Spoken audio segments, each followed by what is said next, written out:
sujet. Au Cameroun, le président Paul Biya a ordonné donc à la justice militaire, à la cour martiale, l'abandon des charges contre les contestataires, les militants anglophones.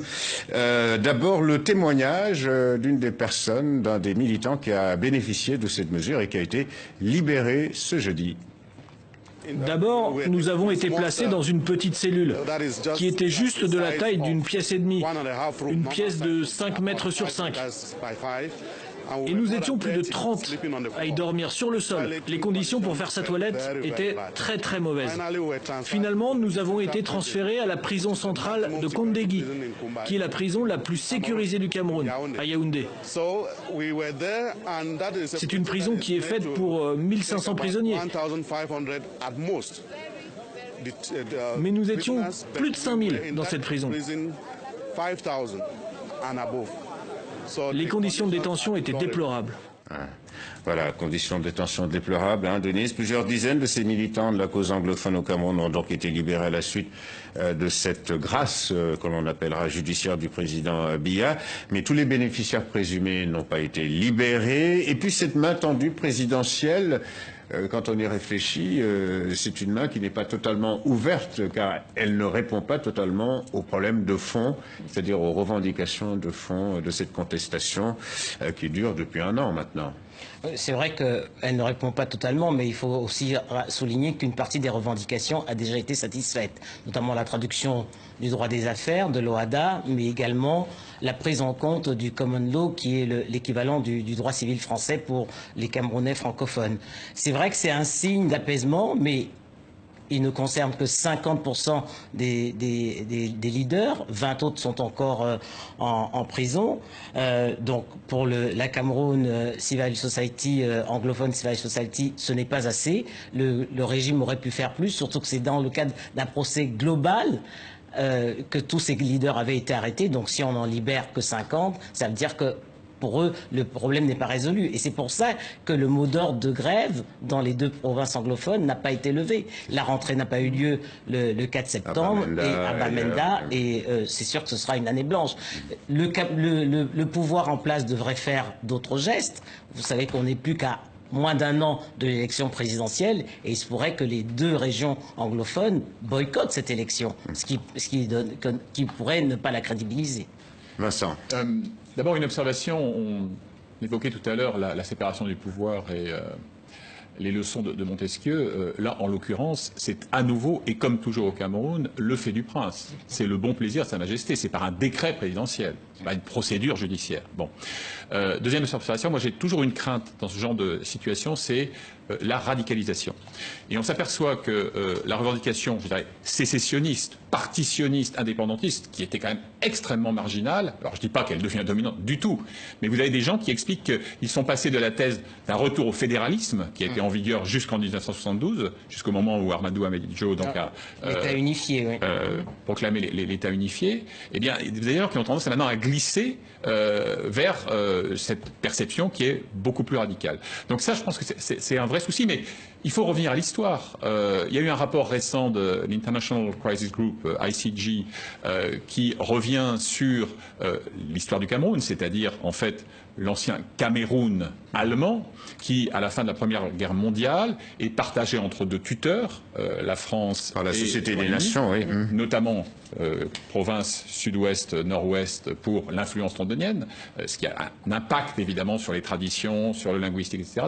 Mais la thèse de ce rapport, c'est de dire que on paye aussi aujourd'hui les arriérés d'une réunification qui n'a pas été bien gérée, bien maîtrisée. Bien sûr. Le propre de beaucoup d'États africains, malheureusement. Je vais juste ajouter à la suite de ce que vient de dire Vincent. Au moment de la réunification en 72, elle a été faite avec l'accord de 2 principaux leaders anglophones, qui étaient notamment John Gufoncha et Tandem Mouna. Donc ce n'était pas un rapport de force entre le côté francophone, dirigé par Ahidjo, et cette partie anglophone. Alors, pour revenir sur cette nouvelle colère dans les régions anglophones, cette région, quand même, a été punie collectivement ces derniers temps. 3 mois de coupure d'Internet, la répression disproportionnée dans certaines manifestations, des arrestations arbitraires, y compris au domicile même, hein, des personnes arrêtées, peut-être sans doute pour distiller la peur. Bref, on voit mal, Stéphanie, que le simple arrêt des poursuites judiciaires règle le problème. Bien sûr, non, le problème est loin d'être réglé. Il faut dénoncer, je pense à mon avis, la stratégie de pourrissement du pouvoir. Ça fait bientôt 1 an que cette crise a commencé. C'était en octobre 2016. Il y a une militarisation aussi de ces régions-là. Le Premier ministre avait fait, Philomon Yang a fait une tournée en mars dernier. On a ouvert un dialogue et en même temps on réprime. Ce qui fait qu'effectivement, du coup, les contestataires se radicalisent et que beaucoup d'ailleurs évoquent désormais la sécession. Il y a même une chaîne qui a été créée, CBC TV, je crois, une chaîne sécessionniste. D'ailleurs, Issa Chiroma a prévenu, ministre de la Communication, interdiction de diffuser, mais même de regarder cette chaîne. Donc le problème reste entier. J'ai lu aussi le rapport d'ICG et qui finalement fait craindre aussi pour le Cameroun. C'est titré les régions anglophones à la croisée des chemins et effectivement certains chroniqueurs se demandaient si c'est pas le Cameroun qui a la croisée des chemins. Et est-ce que ce système de cohabitation de plusieurs systèmes éducatifs, de plusieurs systèmes est viable dans l'état de gouvernance actuel? Dans l'état de gouvernance actuel, ça paraît en tout cas difficile, mais c'est plutôt un enrichissement. Mais ce n'est pas considéré comme un enrichissement, en tout cas d'après les anglophones. Les deux langues officielles du Cameroun sont le français et l'anglais. Absolument, sont absolument. enseignés à l'école. Mais il y a quand même une frustration dans les zones anglophones. Alors est-ce que ce problème, cette crise, ne risque pas de devenir l'un des enjeux? D'ailleurs, vous l'avez peut-être un peu évoqué, l'un des enjeux de la présidentielle de 2018, Denise. Je crois qu'il y a de cela, mais il y a également cette mise en garde des Nations Unies, et c'est pour ça que le Cameroun a dépêché dans certaines capitales, notamment à Bruxelles et puis en Belgique et au Canada, des missions diplomatiques pour expliquer justement les raisons de cette crise anglophone. On ne sait pas encore quelle sera la solution, parce que je crois que ce qui se joue aujourd'hui aussi, c'est un rapport de force feutré entre la présidence de la République, avec notamment le secrétaire général de la présidence, et d'un côté le ministre de la Justice. Parce que la décision qui a été prise par le président Paul Biya de libérer et de lever les poursuites des 50 leaders, personne n'a vu ce texte. Donc, s'il s'applique, il s'applique à toutes les personnes qui avaient été arrêtées au début de la crise, c'est-à-dire aux 70 leaders. Or, aujourd'hui, seuls 50 sont libérés, et c'est pour ça que ces 50 estiment qu'ils ne veulent pas être la caution de ce pouvoir qui cherche encore un peu plus à les diviser. Voilà, déjà c'est inexplicable qu'un décret qui libère des personnes ne soit pas publié.